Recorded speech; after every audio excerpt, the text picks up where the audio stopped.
सो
यहाँ पे बेसिकली मैं आपको बता देता हूँ कि जो ये मेरी शॉर्ट फिल्म है और उसके बारे में अभी मैं आपको बताऊंगा कि किस तरह से मैंने शूट की और क्या क्या चीज़ें मुझे फेस करनी पड़ी और क्या क्या चीज़ें रिक्वायर्ड थी इसके लिए। सो फर्स्ट ऑफ ऑल मुझे सबसे पहले आपको लाइट चाहिए होती है और मुझे दिखाना था मॉर्निंग इन्वायरमेंट और मैं शूट कर रहा था इवनिंग में, और इवनिंग में आपको पता है कि कितनी फास्ट जो है वो लाइट शिफ्ट होती है तो फ्रॉम ब्राइट टू डार्क, और मुझे उसको कंट्रोल करने के लिए मेरे पास गोडॉक्स की भी लाइट है but I was being lazy और मुझे वो यूज़ करने नहीं था। उसके लिए soft box and all which is very important. अगर आप, मैं यही कहूँगा कि मुझे भी ये करना चाहिए, आप भी ये करें कि आपके पास जो चीज़ प्रॉपर है आप उसी को लेके चलें। बट अगर आपके पास वो नहीं है तो भी कोई मसले की बात नहीं है, क्योंकि आपके पास जो भी लाइट है, जो भी उस वक्त आपके पास अवेलेबल लाइट है, आप उसके ऊपर शूट कर सकते हैं। जैसे कि मैंने यूज़ की ये लाइट जो मैं अभी आपको दिखा रहा हूँ। Basically this is I ordered from Amazon, और ये मैंने काफ़ी टाइम पहले मैंने अपनी ये मंगाई थी ताकि फेस लाइट बना सकूँ और गेम प्ले करते वक्त एंड ऑल। तो इट्स लाइट वेटेड और इजी टू हैंडल, और इसमें इतना कुछ ज़्यादा वो भी नहीं होता। तो इसको मैंने डायरेक्टली यूज़ किया। इसके आगे भी सॉफ्ट बॉक्स लगता है लेकिन सॉफ्ट बॉक्स मुझे लगाने नहीं था, मुझे डायरेक्टली यूज़ करना था। इसमें बल्ब लगे हुए हैं जो नेचुरल रूम की लाइट होती है उस हवाले से, तो मुझे ये बहुत ज़्यादा ईजी थी to create the ambience light. तो मैंने एक तरफ इसको यूज़ किया, दूसरी तरफ बैलेंस करने के लिए मैंने अपनी दूसरी स्मॉल एलईडी लाइट यूज़ करी, और ताकि मैं लाइट को दोनों तरफ से बैलेंस कर सकूं। उसके बाद ये जो पहला शॉट है इसके लिए मैंने ट्राइपॉड पे अब सोनी ये कैमरा लगाया है 50mm जो अभी भी लगा हुआ है, इसी पे मैंने शूट किया, और प्रोफाइल मैंने रखी हुई थी एसलॉग। और उसके बाद जो मैं, क्योंकि हम जब आप कैमरे के पीछे होते हैं तो आपको सब कैमरे में दिख रहा होता है, लेकिन वही बात आ गई कि अगर आप अकेले शूट कर रहे हैं तो जब आप अपना फ्रेम में आएंगे तो आप किस तरह से देखेंगे कि आप फ्रेम में किधर हैं, कहाँ हैं। तो उसके लिए मैंने इमेज एज जो सोनी का एप्लीकेशन, जो सोनी की एप्लीकेशन है वो मैंने यूज़ करी, क्योंकि उसके दो रीज़न हैं। आप यहाँ पे जो इनकी LCDs होती हैं आप वो भी यूज़ कर सकते हैं। मेरे पास गोडॉक्स की LED है, वो भी मैं यूज़ कर सकता था, बट मुझे ज़्यादा प्रेफर था कि मैं हैंडी रहूँ। तो हैंडी होने के सबसे अच्छा फ़ायदा ये है कि आप जहाँ भी हैं वहाँ पे आप इजीली अपना शॉट देख सकते हैं, क्योंकि लाइट ऑब्वियस है, अगर एक जगह कैमरा फिक्स है तो वो LED भी वहीं पर है, और आप अगर दूर खड़े तो आपको तब भी सही नज़र नहीं आएगा। सो मोबाइल में आप व्यू लेने का सबसे बड़ा फ़ायदा ये है कि अगर आप कैमरे से दूर भी हैं तो आपको आपका शॉट बहुत करीब आपके नज़र आ रहा है आपके हैंड में। उसके बाद मैंने यहाँ पे कुछ शॉट लिए, और बहुत सी जगह पे मैंने गोप्रो यूज़ किया, जैसे कि फ्रिज का शॉट, ओवन का शॉट, डस्टबिन का शॉट। तो वहाँ पे मुझे कैमरा फिक्स नहीं करना था क्योंकि वो बहुत छोटी जगह होती है, तो वहाँ पे कैमरा फिक्स भी नहीं हो रहा था, तो इसलिए मैंने गोप्रो का यूज़ किया। और फिर जब मैंने ब्रेड का शॉट लेने का सोचा तो मैंने सोचा कि यार इसको आप कितना और ज़्यादा व्यूवर्स के लिए कैची बना सकते हैं, क्योंकि जब आप कोई स्टोरी बता रहे होते हैं बेसिकली शॉर्ट फिल्म में, तो वो बहुत इंपॉर्टेंट होता है कि व्यूवर्स जो है इंगेज रहें और वो ज़्यादा सीन्स जो हैं वो ड्रैग ना करें। तो उसके लिए सबसे इम्पोर्टेंट होता है एक तो आपकी स्टोरी और दूसरा आपकी सिनेमेटोग्राफी, ताकि आप अपने शॉट से इतना इन्वॉल्व रखें दूसरों को कि वो उसके अंदर स्टक रहेंगे, यार अब क्या होने वाला है या किस तरह का होगा, कितना इंटरेस्टिंग होगा, इट डिपेंड्स ऑन दैट। तो उसको क्रिएटिव और इंटरेस्टिंग करने के लिए मैंने क्या किया कि ब्रेड का जो बैग था उसको मैंने नीचे से कट किया और वो लेंस के ऊपर मैंने चढ़ाया। वहाँ पे भी मैं गोप्रो यूज़ कर सकता था, बट मैंने इसलिए नहीं किया क्योंकि मेरे पास वहाँ पे ऑप्शन था कि मैं जो क्वालिटी है कैमरे की उसमें ही रहते हुए जो है वो शॉट ले सकूँ, और एक उसकी एक अलग ही डेप्थ होती है और गोप्रो की एक अलग डेप्थ है और उसकी एक अलग फील है। सो आई आई प्रेफर्ड कि कैमरे में ही ये शॉट लिया जाए, और इसी तरह से मैंने वो शॉट लिया और मैं आपको दिखाता हूँ। और बहुत सारी चीज़ें हैं, जब आप अकेले शूट कर रहे होते हैं तो आपको बहुत सारी चीज़ों का ख्याल रखना पड़ता है, बहुत सारी चीज़ें आपके माइंड में चल रही होती हैं और बहुत सी चीज़ें आप स्किप भी कर जाते हैं क्योंकि आप अकेले इतनी सारी चीज़ें हैंडल कर रहे होते हैं। तो वो तो उसमें कहीं ना कुछ जो है वो आप मिस कर जाते हैं।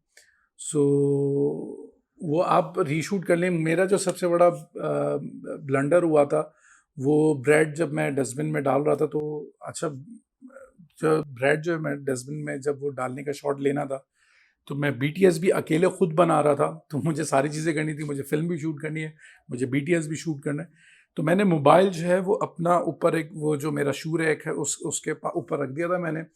और मैं उस वक्त बिल्कुल रियलाइज़ नहीं कर पाया कि जब मैं डस्टबिन ओपन होगी जो गोप्रो अंदर है वो शॉट के लिए, तो वहाँ पे मेरा मोबाइल भी नज़र आ जाएगा। तो वो उस वक्त तो दिखा नहीं, जब मैं पोस्ट पे बैठा तो मुझे रियलाइज़ हुआ कि यार ये तो मैंने बंद कर दिया। But I could have shoot it again, but मैं वही कि लेज़ी हो गया था। 2 दिन बाद मैं बैठा था पोस्ट पे, मैं कहा यार अब कहाँ दोबारा मैं करूँ, क्योंकि दूसरे शॉट्स के लिए जो मुझे उसमें दिखाना था कि मैं टोस्टर में टोस्ट रख के मैं सोने लेट गया हूँ, जिसकी वजह से बर्न हो गया, वो पूरा जल गया और मेरी मेहनत जो है वो सारी ज़ाया हुई कि मैं कितना डेस्परेट हो रहा था। एक ही स्लाइस था और वो भी ज़ाया हुआ। तो वो स्टोरी बिल्डअप करने के लिए आपको और भी इंटरेस्टिंग जो एलिमेंट है वो यूज़ करने होते हैं। सो बेसिकली जो सोने वाला शॉट है ये मैंने नेक्स्ट डे शूट किया था। एक दो और शॉट हैं जो मैंने लिए थे, लेकिन वो फिर मुझे ज़रूरत नहीं पड़ी कि मैं यूज़ करूँ। So what I was telling कि जब आप अकेले शूट कर रहे होते हैं तो मेक श्योर या तो आप हर चीज़ स्क्रिप्टेड कर लें और लिख के रखें और उसको पॉइंट आउट करें। मैं अक्सर कभी कभी करता हूँ, कभी नहीं करता।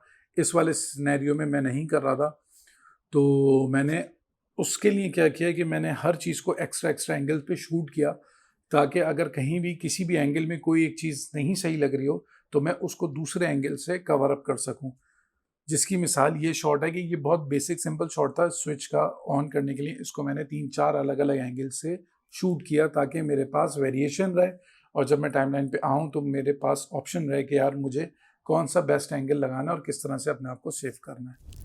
और उसके बाद जब आपको कुछ शॉट लेने होते हैं और उसमें आपको कुछ चीट करना होता है, हाइट हो गई या फिर कुछ एंगल हो गया, तो मैं आपको ये दिखाता हूँ कि मुझे जब मैं ये शॉट ले रहा था तो जब मैं फ्रेम में था तो उस वक्त कैमरे का एंगल और कैमरे की हाइट डिफरेंट थी, लेकिन जब मुझे इसका क्लोज एक शॉट लेना था और मुझे अपना फेस दिखाना था तो वहाँ पे वो कैमरे एंगल की हाइट मैच नहीं हो रही थी, जिसकी वजह से मुझे अपने टोस्टर के नीचे ये रखना पड़ा ताकि टोस्टर को हाइट मिले और वो एक फ्रेम के अंदर जो मैं फ्रेम चाह रहा हूँ इस तरह का उस फ्रेम के अंदर वो एडजस्ट हो सके। सो कभी बहुत सी जगह पे आपको इस तरह की चीज़ें करनी पड़ती हैं। So when it's come to sound designing it's really very important कि आप जब फिल्म शूट कर रहे होते हैं तो बेसिक मेन आपका जो होता है डिपेंड करती है 50% आपकी स्टोरी और शॉर्ट्स पे, जो आपके सिनेमेटिक शॉर्ट्स होते हैं स्टोरी बिल्टअप करने के लिए, वो 50% उस पर डिपेंड करती है। अगर वो सही हो और आपके साउंड के अंदर आप कॉम्प्रोमाइज़ कर जाएं तो भी आपका सब कुछ ज़ाया हो जाता है। और अगर आपकी फिल्म चाहे इतनी ज़्यादा ना भी सही हो, मुझे जो ये लगता है कि अगर साउंड के ऊपर अगर आपकी कमांड्स हैं और आप उसको उस तरह से फुलफ़िल कर रहे हैं तो वो आपकी जो नॉर्मल भी वीडियो है उसको भी बहुत ज़्यादा इंटरेस्टिंग कर देती है व्यूवर्स के लिए। और जब मैंने ये पूरी शॉर्ट फिल्म शूट कर ली थी उसके बाद फिर मैं रात में बैठा हूँ और रात में बैठ के जो है मैंने उसका बैकग्राउंड साउंड क्रिएट किया। और वो कुछ इस तरह से क्रिएट किया कि मैंने अपने जो जो चीज़ें यूज़ हुई थी उनको मैंने अपनी टेबल पे ही रखा और उसी से मैंने वीडियो प्ले करी और उसी में मैं देख के उसके अकॉर्डिंगली मैं रिएक्ट करता रहा। मैं आपको दिखाता हूँ वो मैंने किस तरह से किया।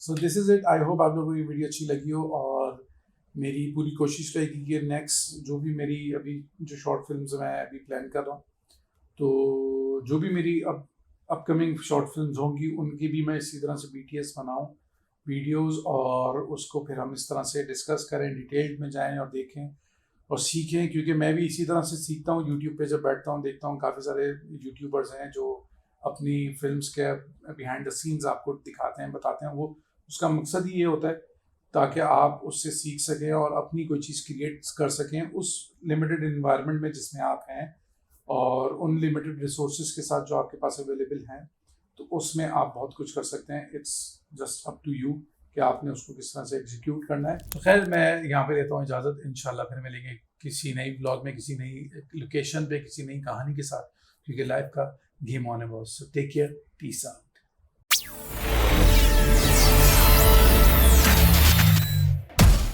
ये है मेरी कहानी, खामोश जिंदगानी, सन्नाटा कह रहा है।